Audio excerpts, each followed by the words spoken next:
ஒரு சாதனை செய்யறதே பெரிய விஷயம். அதை அடுக்கி சொல்கிறதுக்கு ஒருத்தனுக்கு மூச்சு வாங்குற அளவுக்கு சாதனை. இதோட விட்டாரா? நான் சொன்னது இப்போ ஆணுக்கு பெண்ணுக்கு படிக்கிறவனுக்கு எல்லாருக்கும் சொல்லிட்டோம். இதை தாண்டி சொன்னோம்ல, அதை போகிறான் நொண்டி, அதை போகிறான் டப்ஸா, அதை போகிறான் ஒத்த கண்ணை, சொன்னோமா இல்லையா?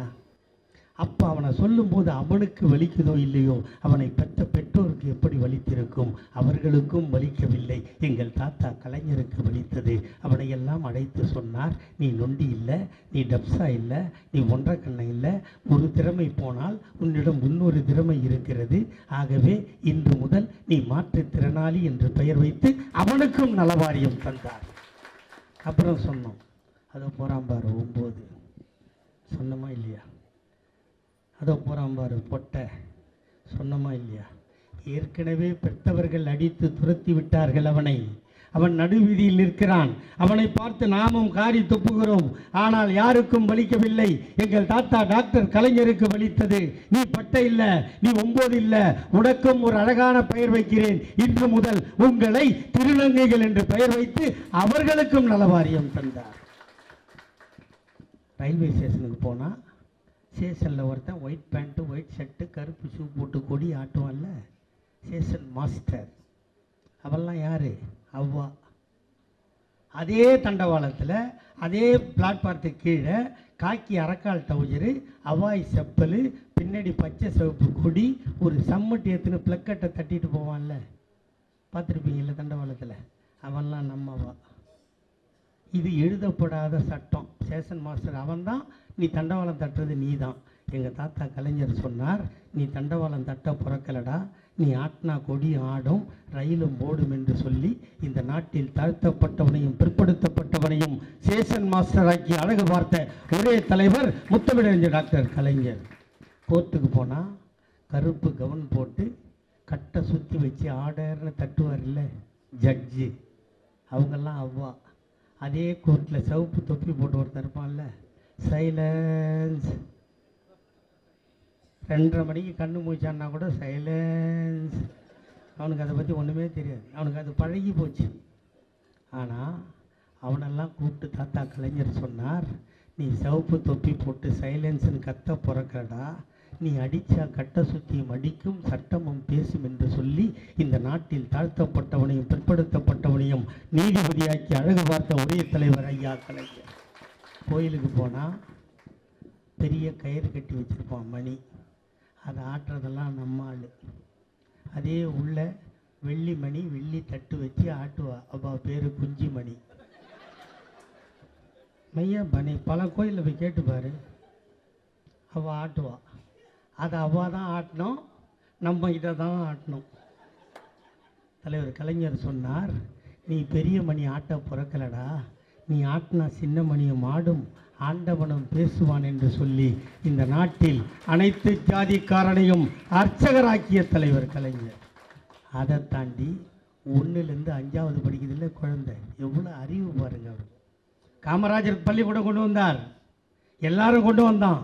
ஆனால் கலைஞர் மட்டும்தான் சொன்னார், 1 முதல் 5 வரை பெண்கள் தான் வாத்தியாராக இருக்க வேண்டும், அவள்தான் பிள்ளை பெற தகுதி படைத்தவள், அவள்தான் பாலூட்ட தகுதி படைத்தவள், அவள் மட்டும்தான் குழந்தையை பாதுகாப்பாக காப்பாள். ஆகவே 1 முதல் 5 வரை பெண்கள் தான் டீச்சர். இதை தாண்டி இப்போ 8வது ஃபெயில் ஆயிடுறோம்ல, 8வது கலைஞர் ஐயா வர்றதுக்கு முன்னாடி ஃபெயில் ஆகிட்டினா 6 சப்ஜெக்டும் மறுபடியும் எழுதணும்.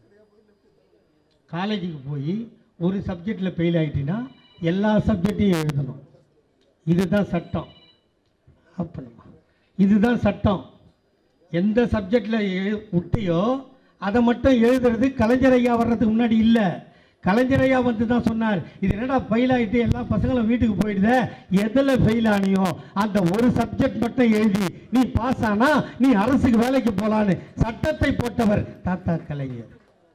தாத்தா கலைஞர் கதையை சொல்லவே 1/2 மணி நேரம் ஆச்சு. எங்கள் அண்ணன் தளபதி வந்தார். அவர் என்ன சொன்னார், என் தாய்மார்களே அமர்ந்திருக்கிறீர்கள், நீங்கள் வேலைக்கு போகிறீங்க, ஆஃபீஸ் படைக்க போவீங்க, சித்தாள் வேலைக்கு போவீங்க, ஏதோ ஒரு வேலைக்கு போகிறீங்க, சம்பளம் கொடுப்பான், சம்பளத்தை வாங்கிட்டு வந்து யார்கிட்ட புருஷங்கிட்ட தான் கொடுக்கணும், அது விதி. இல்லை மாமியார்கிட்ட கொடுக்கணும். நீங்கள் மறுநாள் வேலைக்கு கிளம்பலாம், பூ வைக்கலாம், தலை வரலாம், செப்பல் போடலாம், ஹேண்ட்பேக் மாட்டலாம், எல்லாத்தையும் மாட்டிக்கிட்டு அத்தான் பஸ்ஸுக்கு காசு கொடு, அத்தை பஸ்ஸுக்கு காசு கொடு கேட்டிங்களா இல்லையா? இதை பார்த்து உங்களை பெற்ற அப்பா அத்தா அழுதானோ இல்லையோ, எங்கள் தலைவர் தளபதி அழுதார், ஒரே கையெழுத்து போட்டார். இன்று முதல் நீங்கள் பஸ்ஸில் பயணம் செய்யலாம், அது உங்கள் விடியல் பயணம். 1000 ரூபா பஸ் ஃப்ரீ.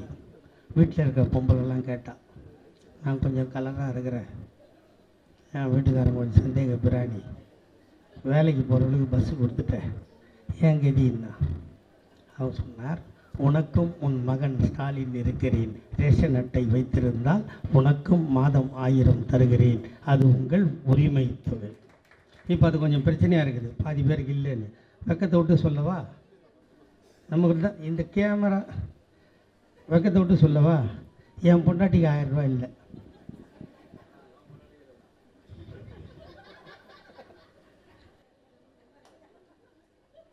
கையிலெல்லாம் அவுத்துட்டு போயிருக்க மாட்டேன். துட்டு வாங்குறவர் பாரு எப்படிங்கிறாரு. ஏங்க 66 வயசாகி போச்சு, நான் 2004 ரிட்டையர்ட் ஆகிட்டேன், எனக்கும் வேலை இல்லை, என் பொண்டாட்டிக்கும் வேலை இல்லை, 2 பொண்ணை கட்டி கொடுத்தாச்சு, எனக்கு இல்லைன்னு சொல்கிறது நியாயம்? எனக்கும் இல்லை, விஷம் கொடுத்தா கூட எனக்கும் கொஞ்சம் கொடு. ஏன்டா உனக்கு எதுக்கு விஷம்? பக்கத்து வீட்டுக்காரன் தகராறு பண்ணால் அவனுக்கு வச்சிடுறேன் இல்லையா? அந்த 1000 ரூபாய் ஏன் நான் வாங்கலைன்னா, நான் வாங்காத்தி கொடுக்காத கவர்மெண்ட்டு தப்பு இல்லை, நான் ஜெயிலுக்கு போயிட்டேன் அந்த 1000 ரூபா அப்ளை பண்ணும்போது. என் பொண்டாட்டி சத்தியமாக திமுக கிட்டேன்மே 5 பைசா வாங்க மாட்டேன்ட்டா. இருக்கும் இல்லை கோவம் இருக்குல்ல? ஏன்னா 10 வருஷம் அதிமுக ஆட்சியில் அடி பின்னி எடுத்து அந்த வீடியோலாம் எடுத்துப்பார். அந்த 10 வருஷத்தில் நான் பேசினது, ஏன்னா நான் பேசினது கேஸ் ஆகும்னு எனக்கு தெரியும். நான் போய் பெயில் வாங்கிட்டு வருவேன், அதுக்கு ஒரு 3 வாரம் தலைமறைவாக இருப்பேன். நம்ம ராயபுரத்தில் பாரு, பார்பர் ஷாப்புக்கு போனால் 50% டிஸ்கவுண்ட் அவருக்கு. ஜெயக்குமாரா இந்த உங்களை ஊழி லேஸ் போட்டவனே கிடையாதுங்க. ஆமாம், இவனுங்கெல்லாம் அந்த இருந்தானுங்களே ஒரு 31 எருமை மாடு, ஒருத்தனாவது ஒரு வேலை பார்த்தானா அவன். அந்த அம்மா வந்து என்ன சொல்லிக்குது, ஒரு பொண்ணை கூட்டின்னு வந்து, என் பொண்ணுங்க இதுக்கு வேலை கொடு. அது தெளிவாக சொல்லியிருக்கணும், இது இன்னும் இத்தனை படிச்சிருக்குது, இதுக்கு வேலை கொடுங்க. இவன் வரும் வேலை கொடுன்னோடனே கதவை சாத்திட்டான், வேலை கொடுத்துட்டான்.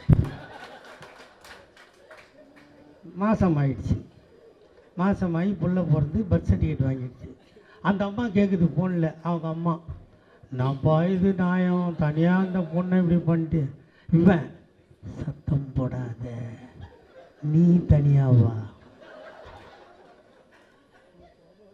இவ்வளவும் பண்ணிட்டான். ஏன்னா மீனுக்காரன்னா அது என்ன சீலா மீன், அந்த மீன், வஞ்சரம் மீனுக்குன்னு போட்டு விட்டு ஆட்டியிருப்பான். அவனுக்கு மூடு திரும்பிச்சு, கதை விட்டுலான்னா.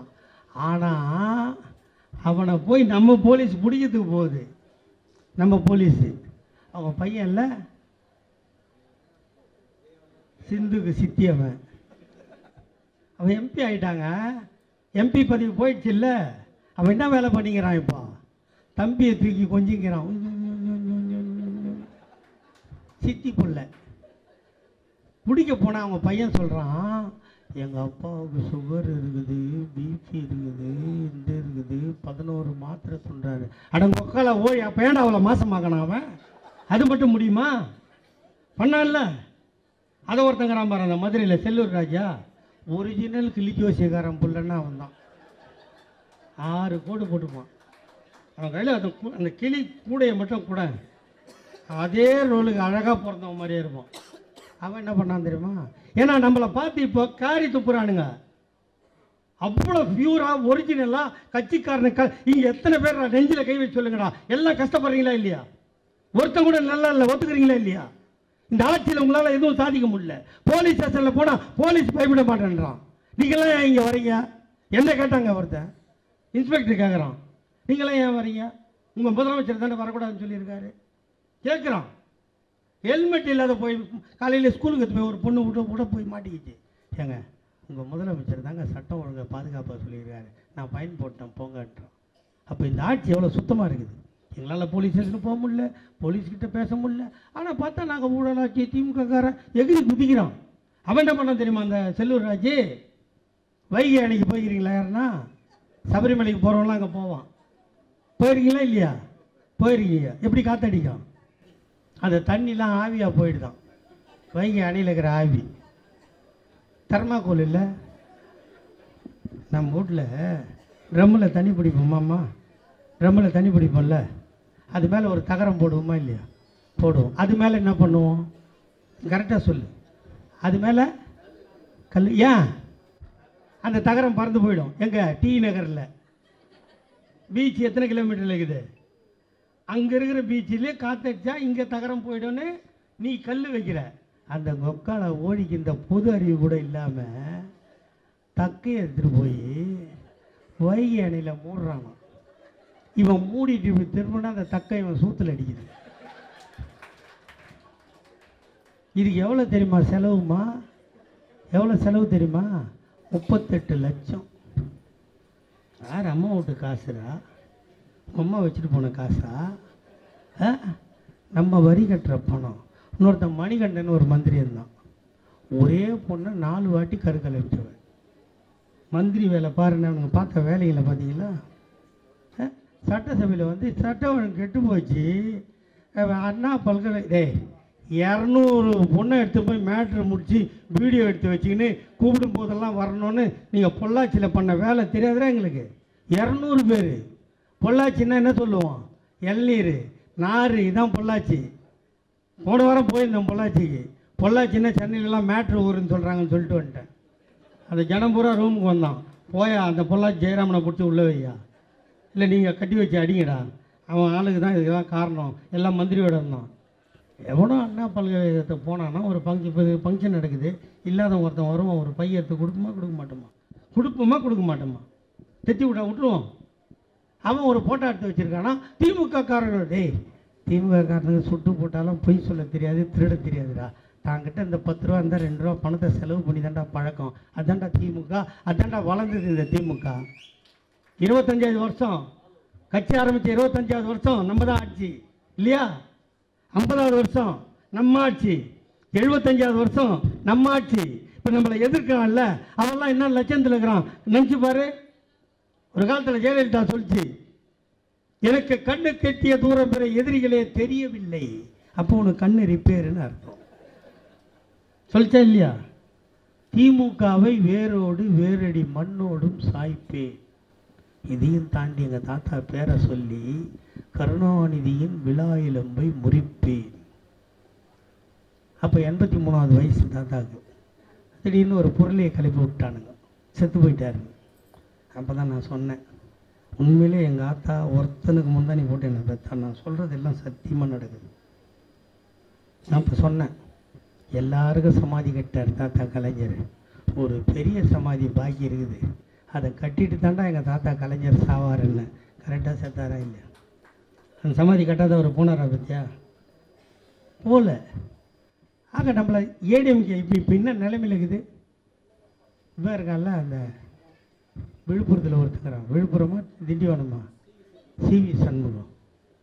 அவன் எல்லாம் அந்த லாட்ஜில் எல்லாம் மேட்ரையும் பண்ணிவிட்டு வேட்டி அவரது தெரியாத குடிச்சு விட்டு எவனோ ஒருத்தன் சசிகலான்னு சொல்லியிருக்கான். சசிகலா சின்னம்மா சொல்லு அப்படின்னு சொல்லி எல்லா மேட்டரும் முடிஞ்சு வீட்டுக்கு போயிருக்கான். அவனை சிவி சண்முகத்தை அவன் பொண்டாட்டி வெளியவே நெல்லுன்னு சொல்லியிருக்கேன். சரி, ஒரு வேளை நம்ம குளிக்க சொல்லிட்டு போகுது. ஆஸ்பத்திரிக்கு போனோம், கிளம்பிட்டு இருக்குது. நம்ம அவனுக்கு உடம்பு சரியில்லையான்னு கேட்டிருக்கிறோம். எனக்கு இல்லையா, கிளம்பியா நீ முதல்ல. ஆஸ்பத்திரிக்கு போயிருக்கோம். பிளட் டெஸ்ட்டு செக்ஷனுக்கிட்ட போய்க்குது. ஏம்மா என்ன இங்கிட்டுன்னு வர? இல்லை, நான் டெய்லி ஃபோன் போட்டேன் உனக்கு, நீங்கள் தொடர்பு கொள்ளும் வாடிக்கையாளர் வேறொருவருடன் தொடர்பில் உள்ளார்னு வந்தது. அவனை போய் எய்ட்ஸுக்கு தானே அந்த பொம்பளை செக் பண்ணியிருக்குது. இப்படி அந்த கூவத்தூர் போனான் இல்லை, எல்லா வீட்லேயும் இந்த லட்சணம். இது ஒரு மானங்கட்ட கட்சி இல்லை. அவங்க ஆத்தா செத்துச்சு, எவனாவது பக்கத்தில் நின்னானா? நடு ரோட்டில் விட்டு கவர்னர் பங்களாவுக்கு ஓடினவன் தான். எங்கள் தாத்தா செத்தார். பார்த்தியாட அந்த கூட்டத்தை? ஆஸ்பத்திரிலேருந்து வீட்டுக்கு, வீட்டிலேருந்து ராஜாஜி ஆளுக்கு எப்படி போச்சு? எவனாவது மறைச்சம்மா? ஆஸ்பத்திரியில் இருந்தார், ஆஸ்பத்திரியில் இருக்கிறத டிவி பார்க்குறது நம்ம காமிச்சோம்ல. சிக்கானார் தெரிஞ்சதில்லை, செத்தார் தெரிஞ்சதில்லை, எத்தனை மணிக்கு செத்தாருன்னு சொன்னோம்ல. அங்கே போனோம், எல்லாரும் மண்டு போட்டோம்ல. கொடியை போத்தனா யார் வாங்கின அந்த கொடியை? தேசிய கொடியை எங்கள் அண்ணன் தளபதி வாங்கினார். ஏனென்றால் அவர் ரத்தத்தில் உதித்த பிள்ளை. உங்கள் ஆத்தாளுக்கு என்னடா ஆச்சு? எப்போ செத்தாங்க, எப்படி செத்தாங்கன்னு தெரியாது. அதிமுக கதை எப்படி ஆச்சா? அது இன்னொருத்த மாங்காய் பழம் கட்சி ஒன்று. ஐயா பையா அன்னைக்கு காலைல 10 மணிக்கு தாங்க பேசுகிறான் அவன். எங்கள் ஐயாவை பார்த்து வேலை இல்லை என்று சொன்னீர்களா? ஒரு வருஷத்தில் நீங்கள் வேலை இல்லாமல் போவீர்கள். எத்தனை மணிக்கு? 10:30 மணிக்கு சொல்கிறான் அன்புமணி ராமதாஸ். 1 மணிக்கு அவங்க அப்பா சொல்கிறான் எந்த வெளியே போகணும். இளைஞர் அன்றைக்கி தலைவர் போடுறாரு அவங்க அப்பா, இவர் வானான்றார். அந்த ஸ்டேஜில் எப்படி நடந்துக்கணும் பற்றி, அந்த ரவுடி பசங்க நடந்துக்கிற மாதிரி நடக்கல. 2 காலையும் ஆட்டிக்கின்னு மைக்கு தூக்கி போடுறது. நீ டாக்டரை படிச்சாடா, நீ உங்கள்கிட்ட வைத்தியம் பார்த்து எத்தனை பேர் செத்துருப்பான். ஆக நான் எதுக்கு சொல்ல வரேன்னா, நம்மளை எதிர்த்தா அந்த கட்சி ஒன்று இப்படி ஆகிடும், இல்லை அவன் செத்தா நம்ம சமாதி கட்டணும். நம்மளை எதிர்ப்பான் சார், ஒன்று எதிர்த்தா அவன் செத்துருவான். நம்மளை எதிர்த்தவன் தானே செத்தான், சும்மா இருப்பார் ஐயா கலைஞர். கோபுரம் மாதிரி சமாதி கட்டலாமா, ராட்டை வச்சு கட்டலாமா, கொடை வச்சு கட்டலாமா? குசும்புக்கார தாத்தா அவனுக்கெல்லாம் கட்டினாரா? ஒன்று காணாமல் போயிடுவான், இல்லை சுற்றி வந்து நம்ம கூடயே கூட்டணி வச்சு எம்எல்ஏ எம்பி ஆகிடும். அவனுக்கு சீட்டை கொடுத்துட்டு நம்மால் ரோட்டில் நிற்போம். இவன் வருஷம் ஃபுல்லாக கஷ்டப்பட்டுருப்பான், கொரோனாவில் போய் செத்துருப்பான். நம்ம அன்பழகன் மாதிரி அந்த நம்பரை தலைவர் கொடுக்கலன்னா, ஃபோன் நம்பரை கொடுத்து ஒன்றிணைவோம் வாயின்னு சொல்லி நம்பரை கொடுக்கலன்னா, அவர் போய் வீடு கூட நலத்திட்ட உதவி கொடுக்கலன்னா, இன்றைக்கி எங்கள் அண்ணன் அன்பழகன் மந்திரியா இல்லையா? ஒரு மந்திரியை சாவு கொடுத்துட்டு தாண்டா இந்த கட்சியை நடத்திட்டு இருக்கிறோம். இந்த மாதிரி எத்தனை ஒன்றிய செயலாளர் செத்துருப்பான். இவ்வளவு பேரை எங்களை அடித்து கொண்டு, எங்களை நாசப்படுத்தி கொண்டு, எங்கள் உயிரை கொடுத்து விட்டு, எங்கள் வீட்டில் இருக்கின்ற பெண்களின் தாலியை அறுத்து விட்டு இந்த மக்களை காப்பாற்ற நாங்கள் கட்சி நடத்துவோம். நேற்று வருவாராம், சப்பு வரான், போயிடுவாராம், நாங்கள் ரோட்டில் நிற்கணுமா? என்னடா நியாயம்? அதை பேசுனா பேசாத, அதை பேசாத. அவர்களே இவர்களே சொல்கிறது தப்புன்றான் சார். ஒரு காலத்தில் நம்ம மேடை போட முடியும், மேடையில் ஏற முடியாது. கோயில் கட்ட முடியும், சாமி கும்பிட முடியாது. இதெல்லாம் மாற்றி எழுந்தது திமுக. நீ பாட்டுக்கு அசால்ட்டாக சொல்லிட்டு போகிற குடும்ப ஆட்சியை ஒழிப்பேன்னு. ஏன்டா ஆண்மை இருக்குது, புள்ள பிறகுது, உனக்கு இல்லைன்னா ஆஸ்பத்திரிக்கு போ. எங்களை பார்த்து ஏன்டா அடி வயிற்றில் அடிச்சுக்கிறீங்க? வாரிசு அரசியல் எதுடா? வாரிசு அரசியல் சொல்லு. 53 பிறந்தார் அண்ணன் தளபதி. கல்யாணம் முடிந்த 3 மாதத்தில் சிறைவாசம். நீ சொல்றானுங்களே சின்னவரை, அவர் என்ன பண்ணாரு, எப்படி வந்தாரு, ஏன் அவருக்கு துணை முதலமைச்சர் கேட்குறான்ல? உங்கள் வீட்டில் கல்யாணம் பண்ணுறீங்க இல்லைம்மா, ஒரு பையனுக்கும் பொண்ணுக்கும் பண்ணுறீங்க. உங்கள் வீட்டு பொண்ணை கொடுத்துட்டீங்கன்னு வச்சுக்கோமா, ஒரு கற்பனையில் கல்யாணம் பண்ணி கொடுத்த 3ஆவது வாரம் பொண்ணு மாசமாகறான்னு தெரிஞ்ச உடனே மாப்பிள்ளை ஜெயிலுக்கு போயிட்டா நீங்கள் என்னம்மா பண்ணுவீங்க? உங்கள் நெஞ்சில் கை வச்சு சொல்லுங்கள். நீங்கள் கட்டி கொடுக்குறது உங்கள் பொண்ணை, கருவாயிடுறா, கன்ஃபார்ம் ஆகுது, கன்சீவாக இருக்கான்னு கன்ஃபார்ம் ஆகுது. கன்ஃபார்ம் ஆன அடுத்த நாள் மாப்பிள்ளை ஜெயிலுக்கு போயிட்டா அதை கலைச்சிடுன்னு சொல்லுவீங்களா? சொல்ல மாட்டீங்க. சொல்லுவீங்களா? சொல்ல மாட்டீங்களாம்மா? இந்த கருவால் தான் மாப்பிள்ளை ஜெயிலுக்கு போனார். மாப்பிள்ளை ஜெயிலுக்கு போட்ட பொண்ணு ஆத்தா வீட்டுக்கு தானே போனோம் இல்லையா? அந்த பழியை சுமந்து கருவாகி உருவானவன் தான் எங்கள் அண்ணன் உதயநிதி. அவன் கருவிலேயே பழியை சுமந்தவன், தந்தையை ஜெயிலுக்கு அனுப்பியவன். அவன் கருவில் இருக்கும்போது எங்கள் அண்ணி துர்காவிற்கு 5ஆம் மாதம் ஜடை தைக்கவில்லை, 7ஆம் மாதம் மரம்படம் வைக்கவில்லை, 9ஆம் மாதம் சீமந்தம் நடக்கவில்லை. அவளை ஆஸ்பத்திரிக்கு கொண்டு போகும்போது காதலியே, மனைவியே, உன் கணவன் நான் இருக்கிறேன், எது நடந்தாலும் உன்னை காப்பாற்றுவேன் என்று சொல்வதற்கு காதல் கணவன் இல்லை. அவளே போனாள், அவளே பெற்றாள். தான் பெற்ற குழந்தையை வீட்டுக்கு தூக்கி வந்து பாலூட்டி சீராட்டி குளிப்பாட்டி ஆடை போட்டு அந்த குழந்தையை எடுத்துக்கொண்டு சென்னை மத்திய சிறைச்சாலைக்கு போய் கம்பிக்கு மத்தியில் காட்டினாள் அன்னை துர்கா. பார்த்தார் அண்ணன் தளபதி, காட்டிய குழந்தை எங்கள் அண்ணன் உதயநிதி. இதை விட என்னடா மயிறு தியாகம் வேணும்? எவன்டா பண்ணியிருக்கான் அந்த நாட்டில்? சொல்கிறாங்கனால இவ்வளவு பெரிய தியாகத்தை பண்ணிட்டு என்ன கூட கேட்பான் எல்லாரும். தளபதிக்கு 74 72 வயசாகுது. காலைல பார்த்தா மதுரையில் இருக்கார், மத்தியானம் பார்த்தா திருச்சியில் இருக்கார், சாயந்தரம் நைட்டு 12 மணிக்கு டி நகரில் ஆய்வு நடத்துகிறாரு. எப்படிடா முடியுதுன்னு கேட்பான். அப்படிலாம் பண்ணால் தான் ஒரு கலைஞர் ஐயா புள்ள இல்லைன்னா இல்லைன்னு ஏன்னு கேட்டான். நான் திருப்பி கேட்டேன், 1952 பராசக்தி படம் வந்து பார்த்தியான்னு கேட்டேன். பார்த்தேன்னா. அதுக்கு முன்னாடியும் படம் வந்து பார்த்தியான்னா பார்த்தேன்னா. அதுக்கு முன்னாடி வந்த படத்தில் எத்தனை பாட்டு வரும்னு கேட்டேன். 20 பாட்டு வரும்னா. நீ என்ன பண்ணுவேன்னு. 4 பாட்டுக்கு பாத்ரூம் போவேன், 2 பாட்டுக்கு டம் அடிப்பேன், மிச்சம் பாட்டுக்கு தூங்குவேன்னு சொன்னான். சரி பராசக்தி வந்து இதை பார்த்தியான்னா. இல்லைப்பா 2.25 மணி நேரம் கண்ணை கூட சிமிட்லன்னு சொன்னான். அதாண்டா கலைஞர், அதாண்டா எழுத்து. அப்படின்னா எவனோ கடையில் வைக்கிற மையை வாங்கி கலைஞர் ஐயா கையில் இருக்கிற பேனாவில் ஊற்றினா எங்கள் தாத்தா கைப்பட்ட மைக்கு அவ்வளோ பவர் இருந்தா அவர் ஒரிஜினலாக ஊற்றின மை எங்கள் அண்ணன் தளபதி அவனுக்கு எவ்வளோ பவர் இருக்குன்னு நீ தெரிஞ்சுக்கடான்னு சொன்னேன். அப்படிப்பட்ட ஆளை வந்து இன்றைக்கி சட்டசபையில் கவர்னர் வந்து பேசுகிறது. அது யார்? இது எங்கள் அண்ணன் ஏழுமலை சொன்னார், மாண்டு பொண்ணு ஒன்று. அது அது எதுக்கையா இப்போ தாங்க அது சொல்கிறதில்ல. நான் காரி துப்பி துப்பி துப்பி துப்பி இப்போ சொல்கிறதே இல்லை. இல்லைன்னு வச்சுக்கேன் தூங்கி ஏந்து. நான் வீட்டுக்காரர் சவுந்தரராஜன் வந்து ராமச்சந்திர ஹாஸ்பிட்டல் டாக்டர், நல்ல டாக்டர். தூக்கத்தில் எழுப்பினா கூட சரி, தாமரை மலர்ந்தே தீரும்.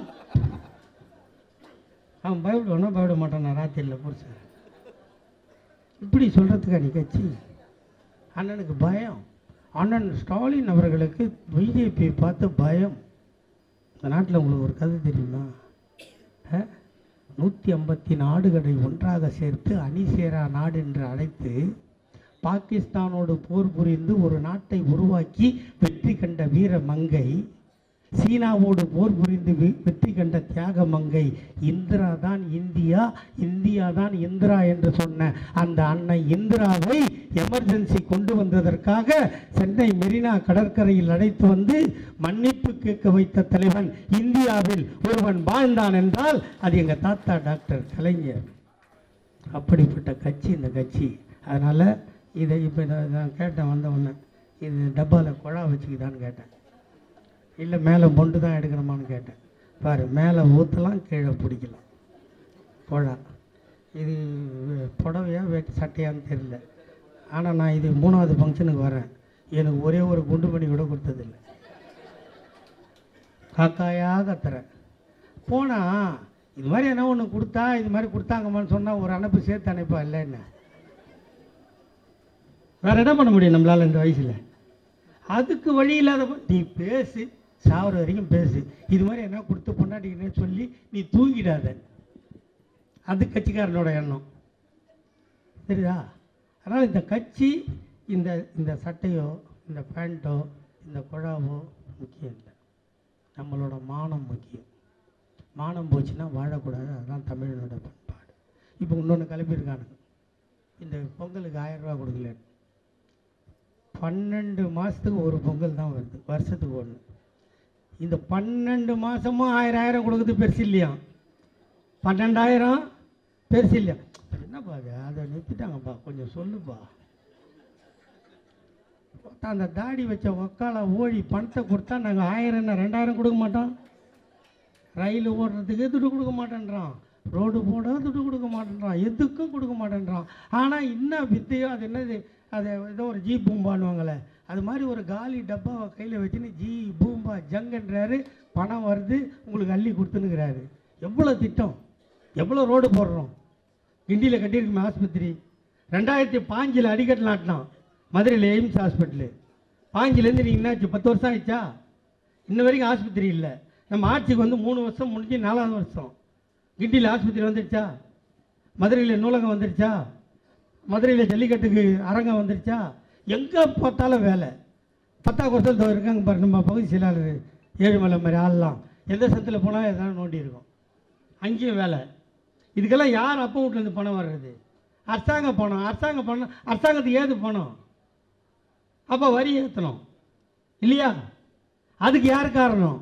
அதிமுக இப்போ போராட்டம் பண்ணுறானே, உதய் மின் திட்டத்தில் கையெழுத்து போடலன்னா கரண்ட் பில்லு நம்ம கண்ட்ரோலு. டெல்லியில் கடை வாங்கிறதுக்காக வரியை உயர்த்திய தீர வேண்டும் என்ற கட்டாயத்தை உருவாக்கியது அதிமுக. அதனால் நான் இந்த பேசுகிறதில்ல நான் ஏதோ உங்ககிட்ட கெஞ்சிற மாதிரியும் திமுக ஆட்சி இருந்தால் தான் நான் வாழ்வேன்ற மாதிரியும் நான் செத்து போகிறேன். எனக்கு ஒன்றும் பிரச்சனை இல்லை. நான் செத்து போகிறேன். அண்ணன் தளபதி இருக்கார். அவரை போய் இப்போ போய் இவனுக்கு நான் அறிமுகம் பண்ணணுமா? உலகத்தில் எங்கே போய் சொன்னாலும் தாத்தா கலைஞரோட புள்ளன்னா அவரை ராஜா மாதிரி வச்சுக்கிது உலகமே காத்துட்ருக்குது. சரிதா? உங்கள் சந்ததி வாழணும், உங்கள் சந்ததி வாழணும். ஒரு காலத்தில் நான் சொன்னேன்ல 8 தக்குச்சின்னு எங்கள் ஆத்தா சொன்னானே, 3 சோறு நைட்டில் 3 சோறில் ஒரு டெவுசா தண்ணி ஊற்றுவா எங்கள் ஆத்தா. காலையில் அது பேர் மோர் சொம்புன்னு சொல்லுவாங்க. காலையில் பள்ளிக்கூடத்துக்கு போகிறதுக்கு ஆகாரம் என்ன தெரியுங்களா? அந்த மோர் சொம்பில் ஒரு சொம்பு நீச்சல் தண்ணி குடித்து தான் எஸ்எல்சி வரைக்கும் படித்தேன். நான் உங்கள் முன்னாடி நிற்கிறேன். நான் அந்த படிப்புக்கே எங்கள் தாத்தா கலைஞர் இல்லைன்னா நான் எப்போது டாக்டர் ஆகிருப்பேன். கலைஞர் இல்லை பாருங்கள். பகலில் படித்தேன், ராத்திரியில் வேலை பார்த்தேன், இந்த கையெல்லாம் இழந்தேன். அந்த நீச்சல் தண்ணியில் பட்னியாக படித்தது எனக்கு எவ்வளோ கஷ்டம் இருந்தது தெரியுமா? ஆனால் அந்த கஷ்டத்தை எவனும் உணரவில்லை. எங்கள் தளபதி உணர்ந்தார். படிக்கின்ற பிள்ளைகளுக்கு காலையில் உணவு தந்த ஒரு சரித்திர நாயகன். எல்லாம் கொடுக்குறோம். நான் படிக்கும்போது மினிமம் ஃபீஸ் உண்டு. கார்ப்பரேஷன் ஸ்கூலில் மினிமம் ஃபீஸ் உண்டு. புக்கு எவனும் வாங்கி தர மாட்டான். அந்த மோர் மார்க்கெட் இருக்குதுல்ல சென்ட்ரல் பக்கத்தில், அங்கே போய் பழைய புக்கை தேடி வாங்கணும். எக்ஸாம் ஃபீஸ் கட்டணும். நீ படி எல்லாத்தையும் தரேன் அப்படின்னு சொல்ற உலகத்தில் ஒரு முதலமைச்சர் எங்கள் அண்ணன் தளபதியை விட்டா வேறு எவன்டா இருக்கான்? நான் படிக்கிற காலத்தில் சொல்கிறேன். காலைல சாப்பாடு கிடையாது. மத்தியானம் அந்த சாம்பார் சோறு பெரிய ட்ரம்மில் வரும். அதை தரன்னு ஒருத்தன் இழுப்பான், மூக்கை சிந்தி போடுவான், காய்ச்சி ஆப்டர் போட்டு கார்பரேஷன் ஸ்டாஃப் துப்புவான், என்னென்னோ வச்சுருப்பான். சுகாதார உணவு எங்கே போட்டாங்க? ஆனாலும் ஃபீஸ் கட்டணும், புக்கு வாங்கணும், யூனிஃபார்ம் எடுக்கணும். இப்போ பால்வாடி பிள்ளைகளுக்கு யூனிஃபார்ம் தராரா நம்ம தலைவர்? அது எவன்டா தருவான்? அந்த தாயுள்ளம் தலைச்ச தலைவன் எப்படி இருப்பான்டா? அப்போ அந்த தலைவன் வாழும் காலம் ஃபுல்லாக இந்த நாட்டை ஆளணுமா இல்லையா? கடற்கரையில் தூங்குறாரு நம்ம தாத்தா கலைஞர். 96 வயசு வரைக்கும் இந்த நாட்டுக்காக தானே. சக்கரை நாற்காலியில் உட்கார வச்சா கூட தான் தள்ளாடினாலும் இந்த தமிழ் நாடு தள்ளாடக்கூடாது என்று உழைத்த தாத்தாவுக்கு நம்ம அஞ்சலி செலுத்த வேண்டாமா? இப்படியெல்லாம் 71 வயதிலும் நாயாய் உழைக்கிறாரே நம் தளபதிக்கு நம் துணை நிற்க வேண்டாமா? அவர் உழைப்பில் பாதியை பங்கு போடத்தான் நம் அண்ணன் உதயநிதியை கொண்டு வந்திருக்கிறார்கள் என்பதை உணர வேண்டாமா? இப்படிப்பட்ட ஒரு தலைவனை பெற்றிருக்கிறது நமக்கு பெருமை. திமுகன்னு சொன்னால் கௌரவம், திமுகன்னு சொன்னால் ஒரு திமிர், திமுகன்னு சொன்னால் ஒரு தெம்பு. அதனால் இந்த பிஜேபி, இந்த விஜய் உங்கள் வீட்டு பக்கத்தில் வேணா போனான்னா விஜய் வேணா ஒரு 10 பேரை கூப்பிட்டு உட்கார வை, என்னை ஃபோன் பண்ணி கூப்பிடு, நான் வரேன், கருப்பு சோப்பு துண்டு போட்டு அனுப்புகிறேன். நான் பேசுனது நிச்சயமாக சரியாயிடும். நான் பேசுவேன். அது எப்படி பேசணும் எனக்கு தெரியும். புரியுதா உங்களுக்கு? ஒரே ஒரு படங்க, அந்த தலைவான ஒரு படமா, ஒரு படம் எடுத்துகிட்டு அந்த படம் ரிலீஸ் பண்ண முடியாத 2 நாள் போய் கொடநாட்டு வாசப்படியில், அப்புறம் என் வாயில் நல்லா வருது, 2 நாள் போய் குளிர் நடுங்கி நின்றுங்க. நானுங்க அப்பனும் மௌனம். ஒரு படம் போனால் மயிரா போயிடும். இந்த திமிரு, இந்த நக்கல் அப்போ எங்கடா போச்சு உங்களுக்கு? இப்போ பேசுகிறீங்கல்ல, ஏண்டா ஊருக்கு ஏச்சோம் புள்ளையால் கொண்ட ஆண்டி மாதிரி திமுக அண்ணா உங்களுக்கு அவ்வளோ இலக்காரமாக போச்சா?